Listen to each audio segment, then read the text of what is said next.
The civil societies in Nigeria have always been partners in progress in every spheres of Nigeria's economy, political life, and what have you. They have never been sitting on the fence. They contribute positively to the growth and development of Nigeria. And their voices have always been heard. And apart from that, whatever be their recommendations have always been adopted in order to make Nigeria a better nation. And since Nigeria returned to democratic rule in 1999, we have had 6 elections, and the 7th one is coming up by January 2027. Be that as it may, the civil society have continued to give their best, have continued to monitor, to shape, and to make sure that the electoral process does not derail, so that Nigeria can have the best of democratic rule, if not in Africa, but the entire world. Welcome to Democratic Party's this Thursday, this week, as we take a look at the role of CSOs in electoral process.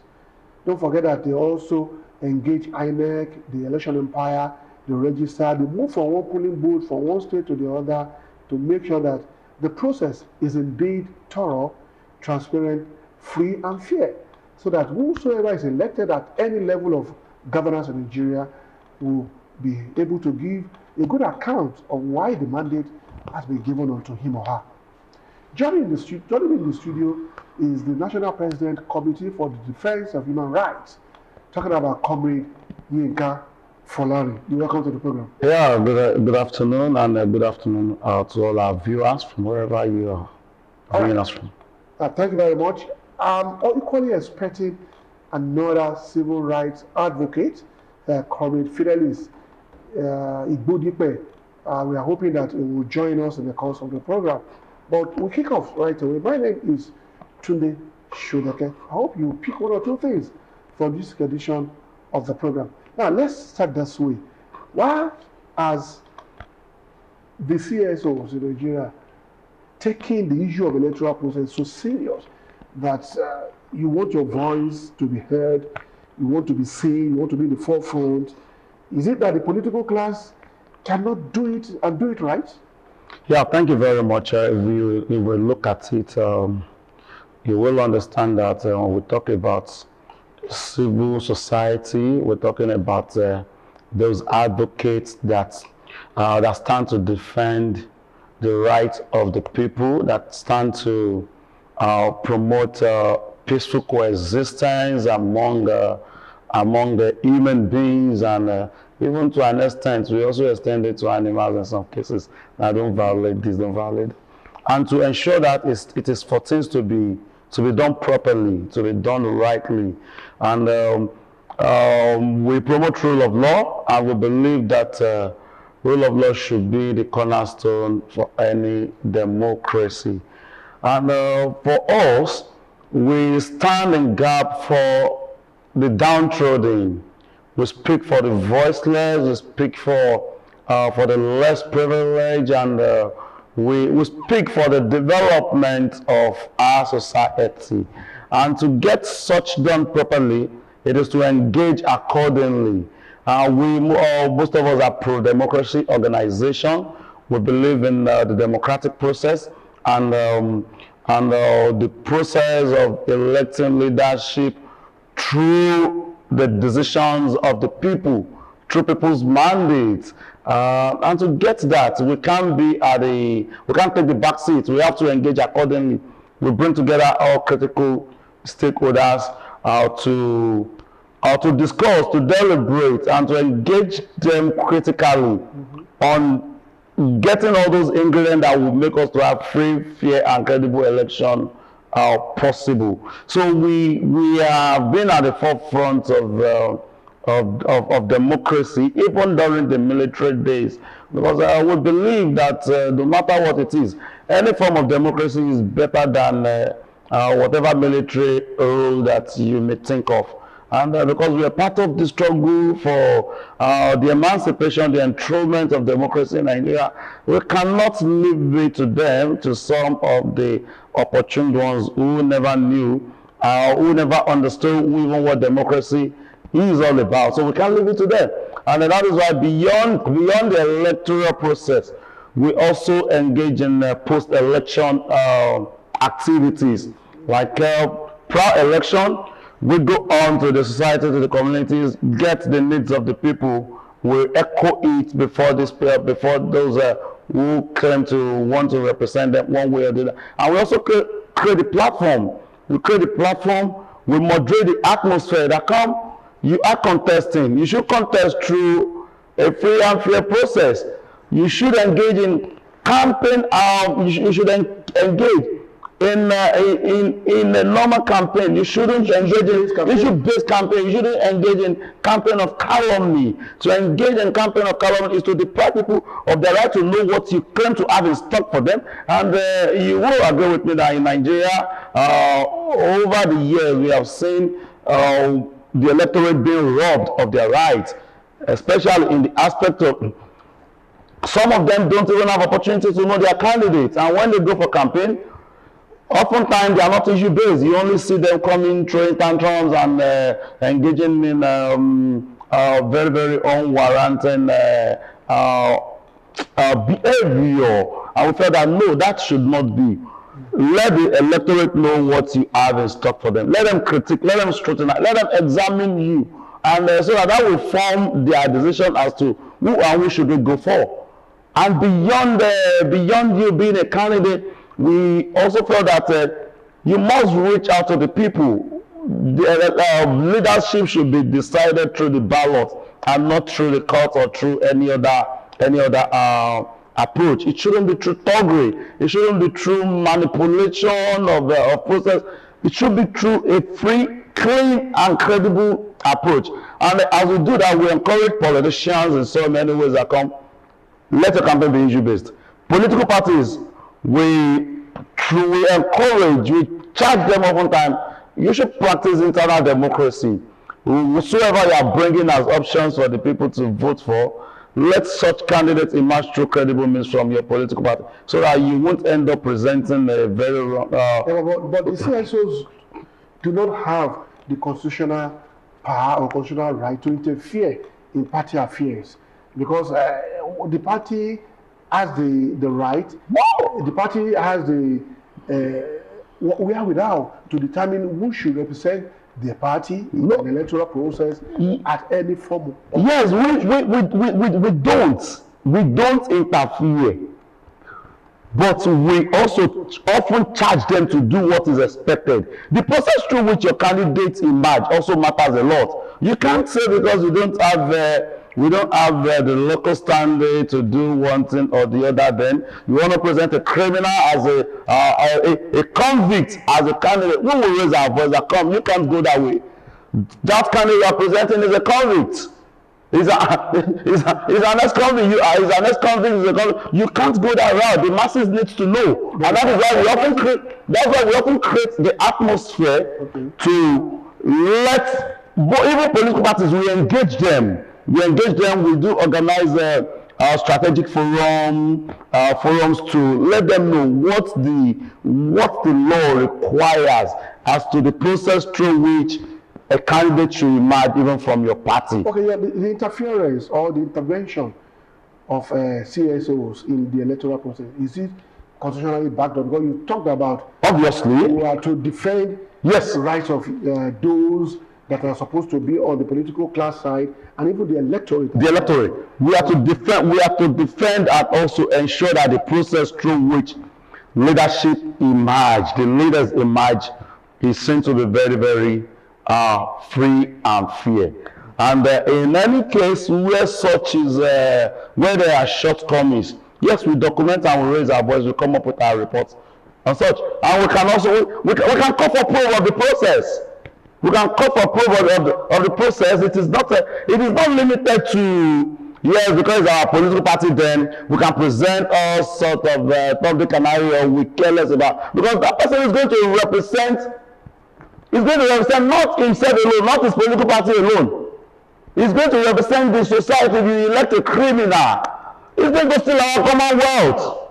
So it is not limited to the party. And if the candidate has emerged through a criminal ladder, or a very, very suspicious ladder, a manipulated ladder, definitely we may not have the local standing to challenge such candidates in court, but definitely whatever information we can defend, we can come out to the public, even in partnership with the media, to say, come, these are the information we have. If this person is not to be that's going to be a criminal who has social workers, we can put it that this person should be probed. Is this person qualified? For instance, if there's a subsisting ruling saying that because this person has engaged in fraudulent activities in the past and he has been convicted, he doesn't have right to contest for anything in social numbers of years. If a political party will present such kindly, we will raise our voice to say, no, you can't go that way. And if you have gone that way, you will end up losing your right of even presenting a candidate. And that you have seen it in so many cases, in so many forgery cases. You have seen a whole governor losing a seat and having that affect even his own deputy governor. We have seen so many cases. So it is not, the CSO cannot afford to be silent. We can't afford to be silent. And when you're talking about even the umpire, we engage the umpire.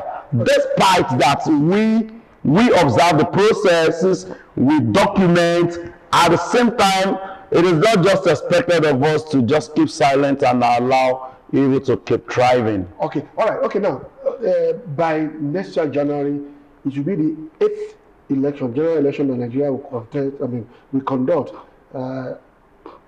Talk aside the issue of off-season elections that we are going to have here and there. Next month, by August now, Osun will be having their gubernatorial election. Ondo had theirs not too long ago, and the likes of that. Now, if you have to assess this electoral process, 7 elections, year elections that we have had, the CSO had a lot of input into it. You are able to checkmate, you are able to raise your voice to let the public, the world, the international world know that this is what is happening and this should not happen. How will you assess the process that we have had in the 7 processes that we have had in the past as we look forward to the next one in January? Well, thank you very much. Sincerely, our democracy is still a crawling one, and I would say, though we haven't demonstrated enough maturity in line with our. Despite being 26 years, 27 years. Yeah, we're still crawling. Though, we have not demonstrated enough maturity in line with our years, in line with our age. That is to say that when we return back to democracy, some will claim that we returned to Testron in 1999. And between 1999 and 2003, we knew what the election was. We felt that okay, the previous election we had then was what we had thought would be a model for other elections we'll be having in Nigeria, and that was the free and fairest election we do make reference about Hope 93 that we thought that should be a model option A4 and the like. And when we return back to democracy, one I thought that we would complement to that. However, we did a test run in 1999. Between 1999 and 2003, when we got to 2003, yes, we also had, we thought, one way or the other, we should start consolidating our democracy. It is not the first time Nigeria will practice democracy, but we should consolidate. But unfortunately, I think the kind of mentality of the leadership there, especially that was the worst part of it that we experienced was during the first transition after we got back to democracy. That was in 2007, and that was the days of Mao's Hill. A very bad reference, and no one should be proud of. That we had the worst part, and even our political actors then, they acted so immature. They acted as if the country, they were going to bring the country down if anything doesn't work their way. So we didn't learn so much from the military intervention then, and we did not. So 2007, and in 2007, you will also agree with me. that's supposed to, the emergence of new leadership then, which brought about, which actually laid the foundation to whatever we may even be talking about electoral reform in the country one way or the other. Now, I'm talking of the emergence of Yaradua when Baba Obasanjo left the administration, and the president came on board and said, "Come, the process that brought me in, I understand the fraud process is a process that we cannot be proud. Somebody came out and admitted that, and he looked at it that there is need for us to reform our electoral process. And I can tell you, though, if not for the short period he lived, one would have, and moving away from that, I would say yes.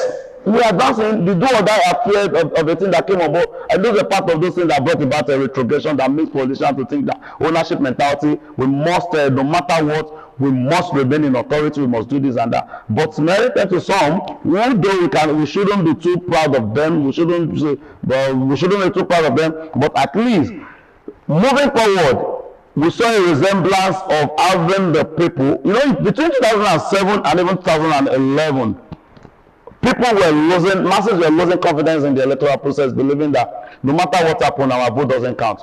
And INEC went out to say, "Come, your vote will count.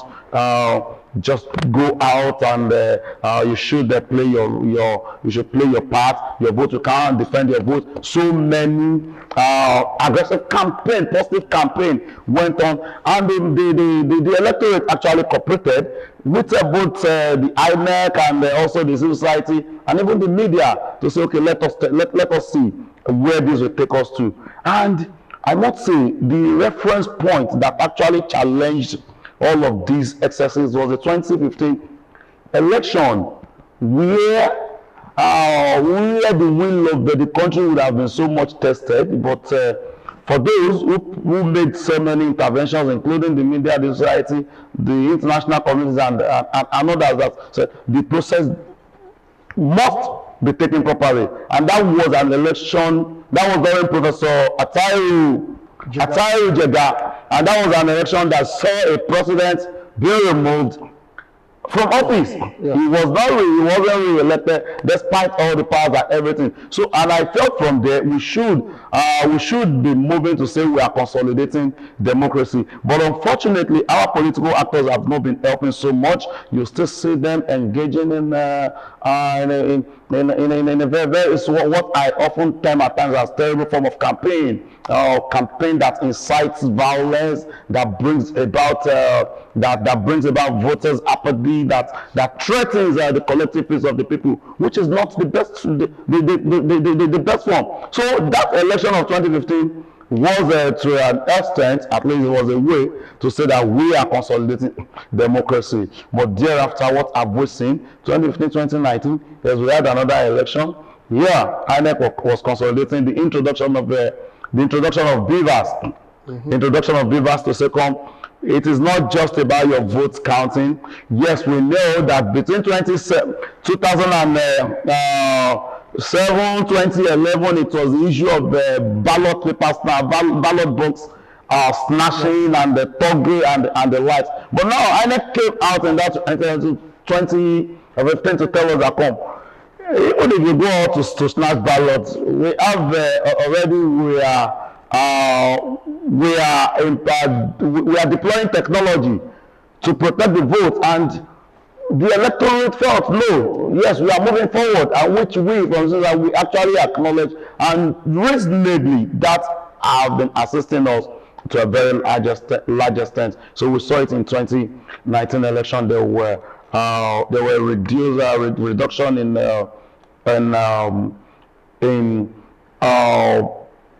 the manipulation of the processes, and politicians are very stubborn, and they can be very smart. They already are. That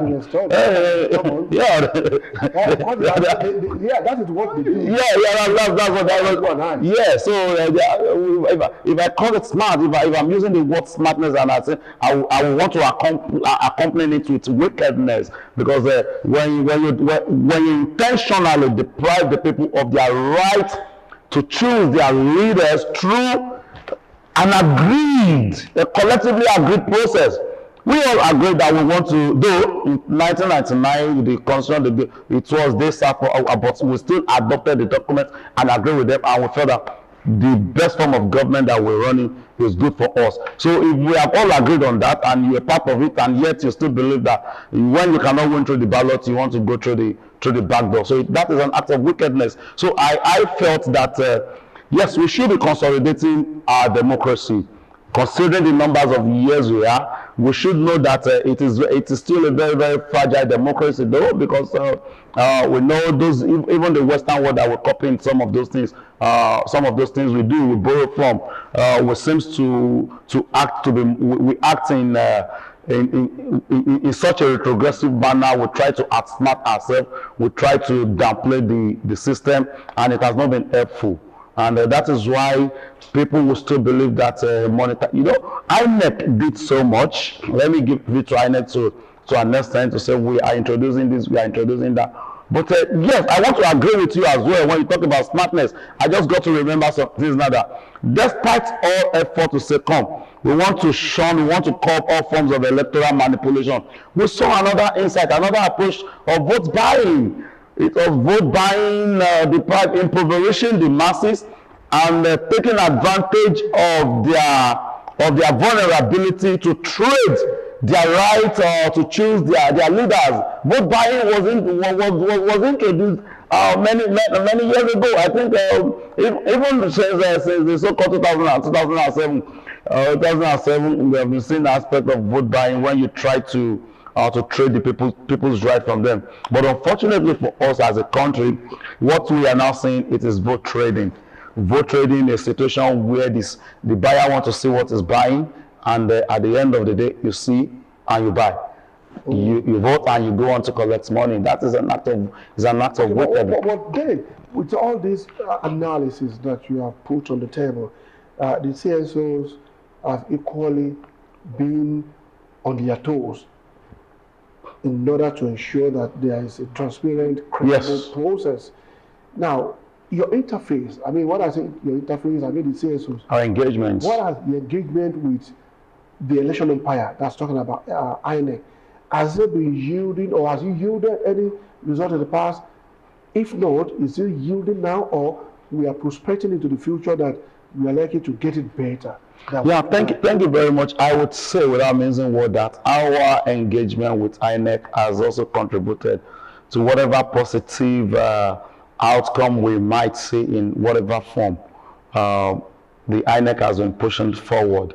And I would say, when you talk about the issue of Beaver, we're part of those that agitated, although despite that Professor Jega and others and the commission then also further, let us borrow from other parts of the world where they are getting it near perfect, no perfect process anywhere. So you agree that there's no perfect process anywhere?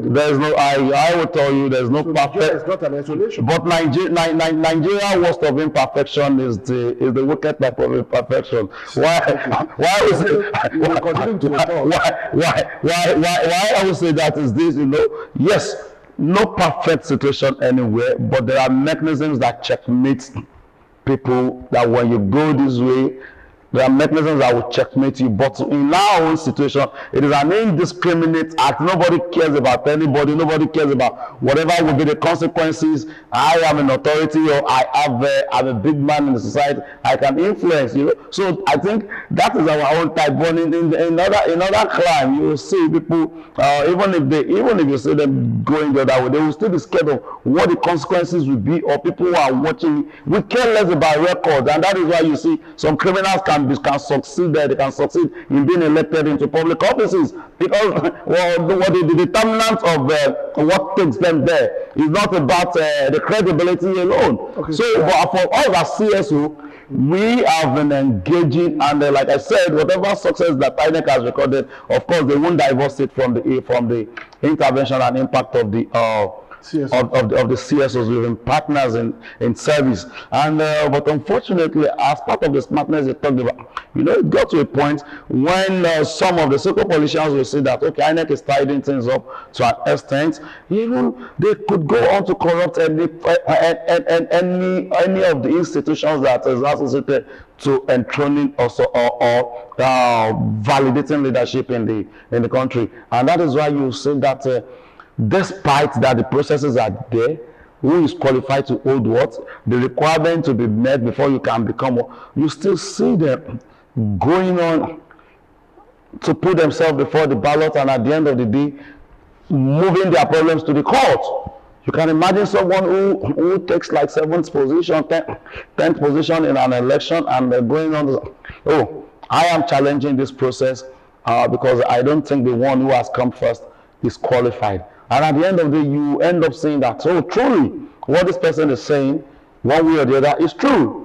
And so it's a very, very retrogressive situation now, because both the judiciary is now being brought into the design. I may not be able to align with you on that, because judiciary, whatever evidence you present before the... That is what I'm saying. What I'm saying is that even the judiciary has been drawn into their so-called manipulative process, because you want to tap even the one that knows that he doesn't have a case, wants to go on to present what is not before the court, maybe for the purpose of buying time, distracting others from going ahead with campaign, trying to subvert the will of the people. So they are trying to bring corrupt so many institutions.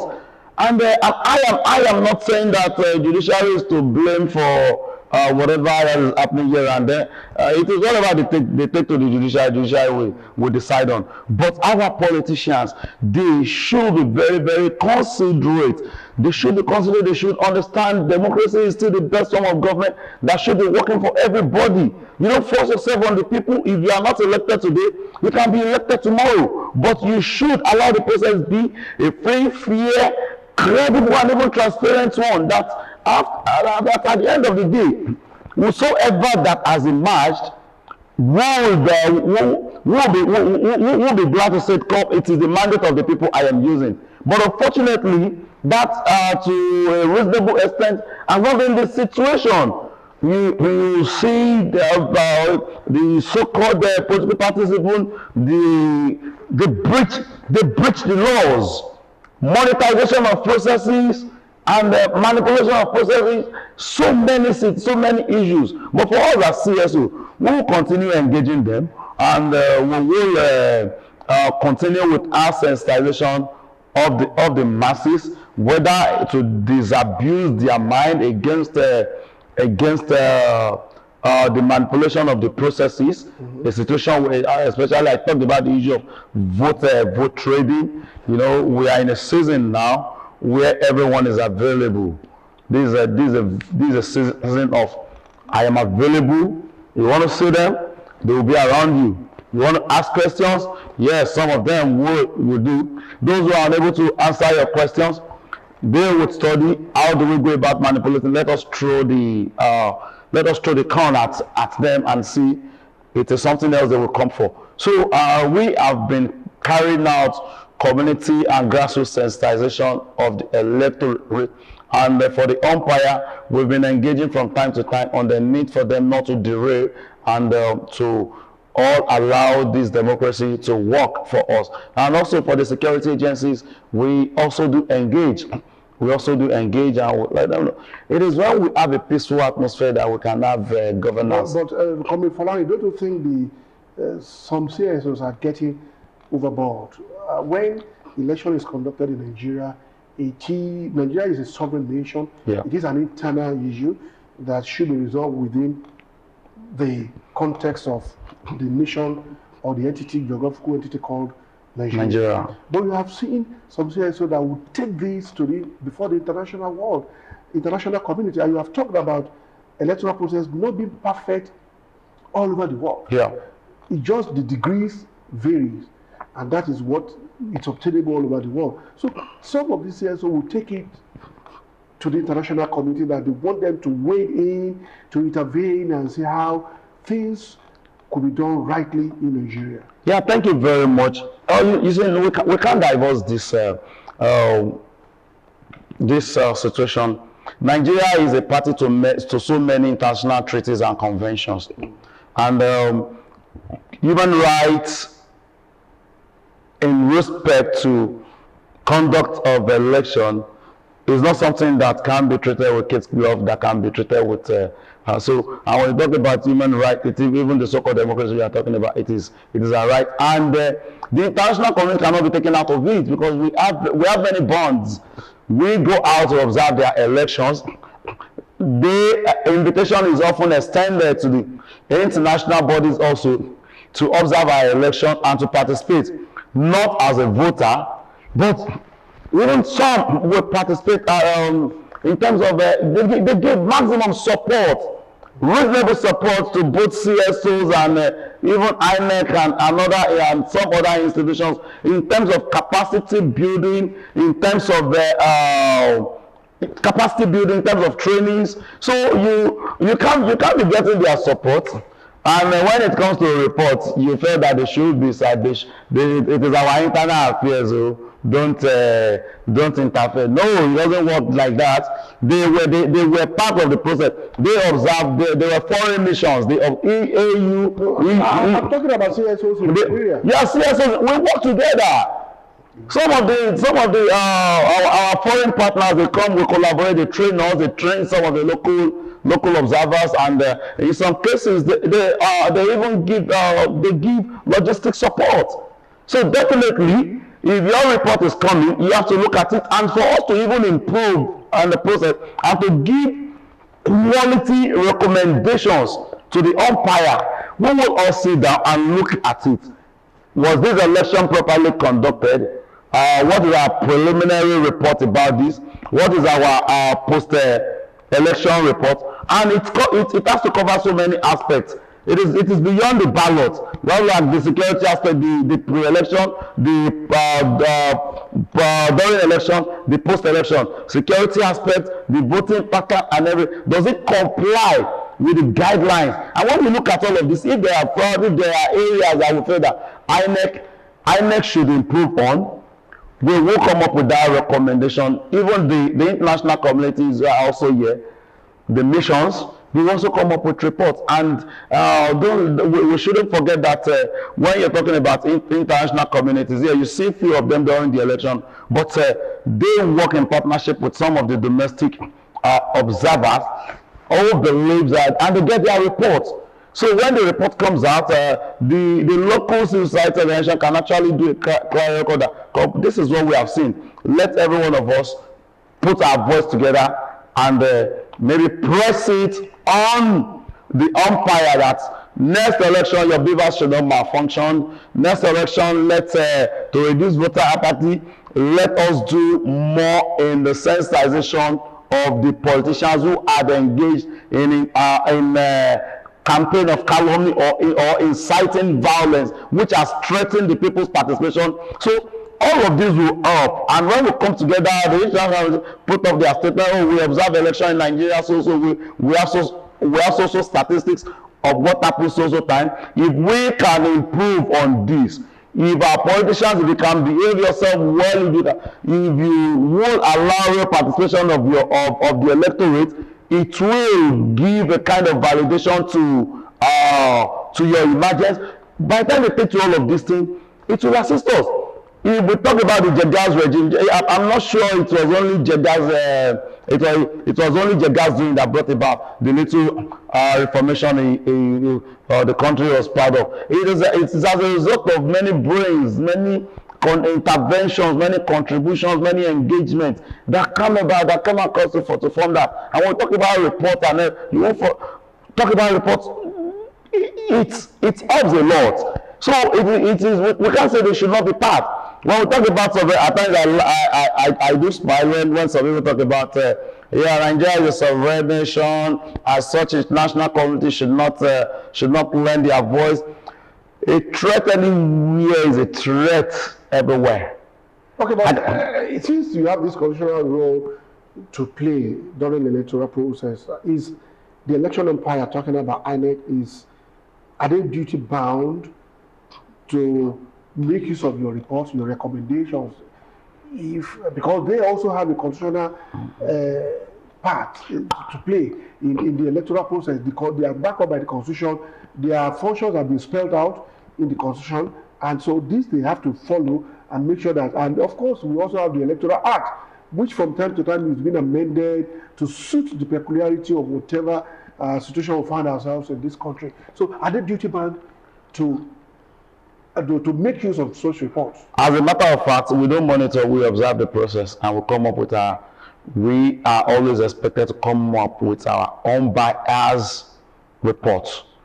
And for the umpire who would choose to look into the report, and I think even by statistics, they use our reports to come up with some policies. It has assisted so much in policy formulation and even amendments at whatever level. So they are not. It is not compelling. It is not compelling on the umpire that you must make use of so reports of the observers. But at the same time, when election reports, unbiased reports often validate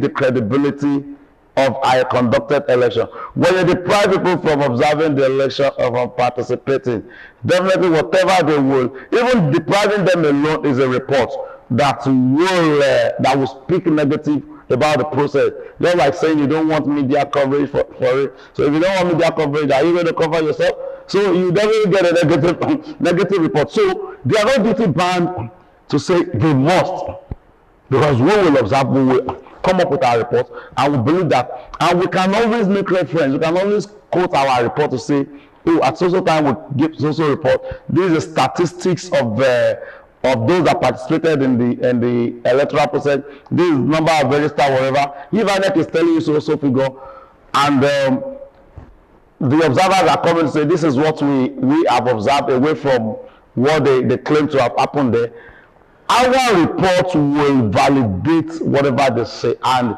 you it is not out of place to say that I feel the public will even be glad to listen to us when it comes to, because you can't be a judge in your own case.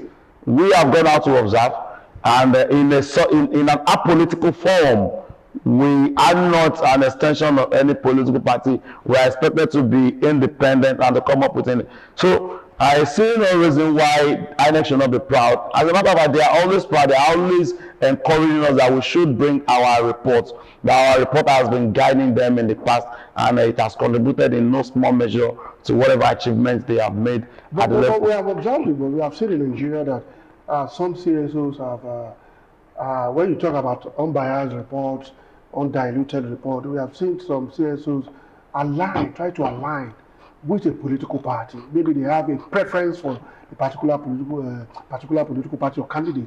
We have seen that their report that is injected into it, and that to a level has not really shown that the such CSO is independent, is free of any interference and the likes of that. We have seen that happen in Nigeria. Honestly, such CSO, it is not. It's also not going to be out of place to say when such CSOs are discovered, they can be subjected to all sort of investigation, and they can be subjected to all sort of investigation to assert their credibility. Because any organization that is to be accredited to observe election is expected to be apolitical. And I can tell you, in the accreditation letters of INEC have right to even withdraw your accreditation at any point, even while the election was going on and they discover irregularities or misconduct, they have right to withdraw your accreditation. So you are expected, as CSO, as accredited observer group, we're expected to be very, very unbiased. And when we come up with reports, yes, it speaks volume. We should come up with the reflection of what has happened, and not just our political alignment. I must also say, it is also part of the cankerworm of the society that will make a CSO to lose his integrity and supporting, given a kind of documented support for a political party. Our loyalty should be to our nation. We should be thirsty of a nation we can all be proud of, a democracy that will be working for all of us, that we can always consolidate, and not the one who will be party to destroying. So such a CSO that does that is such a destructive CSO, and their report, I'm sure INEC know how to actually investigate all of this, and the security agencies also know those, they know how to investigate such CSOs. But even in some cases where CSOs comes out with reports of what has happened, this is a country where even a thief that is stealing in process will tell you, I am not stealing, I'm only arranging, I'm counting. So even when you come up with reports and it doesn't suit some people, it doesn't suit some sectors, maybe they are foreign agents, maybe they have been bought, they don't like the party that won, that's why they are coming up with when a report is saying that social numbers of people were deprived of participation at social polling, at social place, at social place, with trackable record, carryable evidence. So we have this also thing happen, and they also come to say that the security situation was not there wasn't adequate security, provision of security. These are things that can be verified. That after they can actually go through records. Okay, so place I was complaining about. How many security agents do we have there? And don't forget, we're in a digital world. When you discountenance or you decide to refute a position, in some cases it can be verified. We're in a digital world, and so instead of you challenging, they will go back. Especially our political actors, they have this reputed mouth. They have this political, I don't know. They have their political language that they use, different from the general language. That they will come up and say, oh, that organization is politically motivated. And I can remember even beyond the election, I can remember some times ago when my organization challenged over Freedom of Information Act. My organization challenged a particular government and demanding information, that we want to have information about this in line with Section 11 of the Freedom of Information Act of 2011. And we want to have information regarding this. And the next thing we got to see is, those guys, they are being politically motivated. But are you duty bound to provide those documents for us or not? You are. But you see, politicians, they have different languages. When it suits them, they will say, oh, it is credible. When it goes the other way, in some cases, they will tell you democracy is on trial. And in some cases, obviously, the one that violated the right of the other also knew that he was doing that thing intentionally. So it's a mixed situation. But above all, if we are so patriotic, if our loyalty is to the country, if we know we want to serve the people truly, and we want the development of this nation, you should follow the processes. You should abide by the rules of the game. All right. Okay, now the next election in 2027 rather, is fast approaching, is gathering more momentum, and we have seen a series of activities that have taken place. Sooner than later, campaigns will roll out according to the timetable as outlined by the election umpire. Now, how much of engagement, particularly from your own side and CSOs, have been trying to engage with the election umpire INEC so that you can be on the same page vis-a-vis the security agent, so that everybody can be on the same page and collaborate in such a way that we can have a credible election that can even be a template for Nigeria. Even from what you've been talking about elections in Nigeria, INEC today remains shoulder high in Africa. We have had a couple of resident electoral commissioners that have gone outside Nigeria to conduct election for other countries in Africa. If our elections have not been that near perfection, possibly they will have called on Nigeria to do so. So how often do you now engage INEC? What level of engagement are you having now so that 2027 can get better than what we had in 2023? Yeah, thank you very much. Yes, the conversation has actually started, and we've been having engagement also with INEC. You know, this time we've had, even when it comes to the amendment of their law, amendment of the law, we're also party to it. Let this be amended, let that be amended. And we'll take time to also understand what are the challenges that can be confronting credible conduct of the election. All these conversations are still ongoing. But unfortunately, which I am very, very much afraid of, is that you see, the political parties have not been helpful as far as the conduct of election is concerned in the country. Virtually all the political parties, especially the major political parties, have breached even the electoral act. But INEC is there. INEC ought to have pointed that out. INEC is not there to enforce. You see, the smartness of the politicians can be a very, very terrifying thing. You will recall that INEC has rolled out the guideline, the election timetable, even before now, that you conduct your primary social time and social time. But we keep seeing court cases here and there. Court cases here and there, even challenging. There was a matter that challenged the timetable of the INEC, and which a ruling came on that INEC should extend that. But after many months, another the appeal court said INEC should stick. So there's confusion in the air, and it is not created by any other cluster or other than the political parties and the candidate. So I feel that if we want a credible conduct, we must all be ready to work together. Because work as a team, which I don't foresee that to be possible with the attitude of our crop of politicians today, and the conduct of the political parties.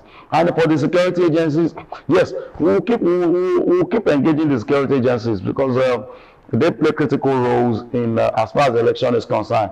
But at the same time, every stakeholder must know that their patriotism, their loyalty should be to the country and not to a political party. It is unfortunate and very, very sad that I am sitting here and we have one of our states on serious fire, all because we want to have election, an off-cycle election. We've had record of almost 40 lives lost, all because they want to lead, they want to lead, they want to conduct it. Why? Should you kill the same people you want to lead or the same people you're leading? So we have to be there. It doesn't worth it. If a former president of this country can come up, though, whether he was under pressure or not under pressure, but with the mentality, the African and the Nigerian mentality of let me perpetuate myself there. I can get it through. I can get it through this. If somebody can come out to say that my ambition does not worth the blood of any nation, does not worth the blood of any citizen, I think we should learn, no matter what. Yeah, I say, some will say he was a weakling, he wasn't in control of this and that, but your attitude can save lives.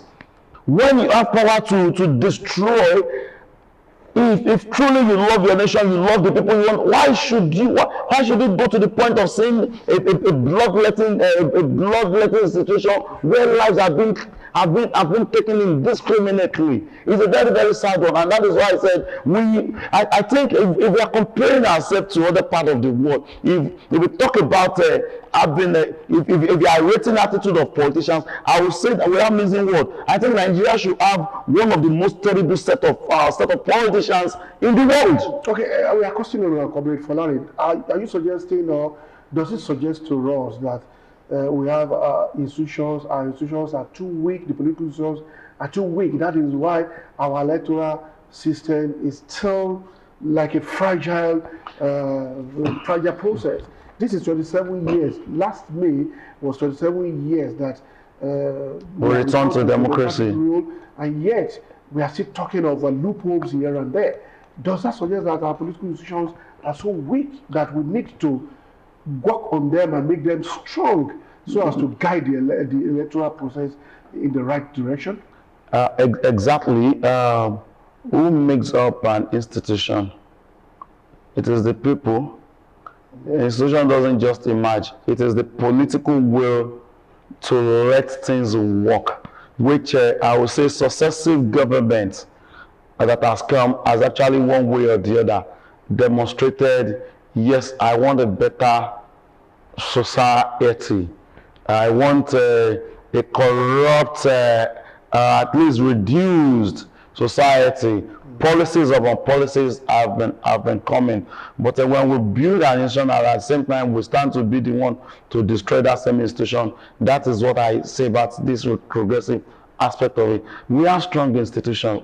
If you're talking of the anti-corruption agency, Obasanjo came up with the anti-graft agency, probably with the intention to say that, we want to checkmate corruption in all sectors, and you will also agree, even in the past, during the Buhari regime, when we talk about discipline and the like, we also add elements of so we have mechanisms that checkens people away from being corrupt or engaging acts of corruption. And successive government have also been coming, but I think the same people who brings about acclaimed reformation, they are also the first violators of that, they are the first violators of that, and that is what is giving us problem. And the people will be asking this. So some people often ask me that, why are you people always saying it is you are always blaming the leaders and not the followers? Yes, we have everyone to blame, but the leaders are the mirrors. They are the ones that should demonstrate that political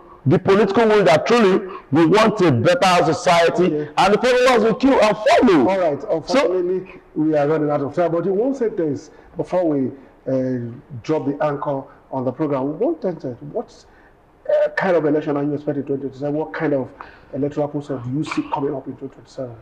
Well, if it's about the one I see coming up, honestly, I'm still afraid of that. If it is about the one I expect, I am hopeful that my country will have an election that I can be proud of, that will be free from violence and all sort of manipulation. Okay.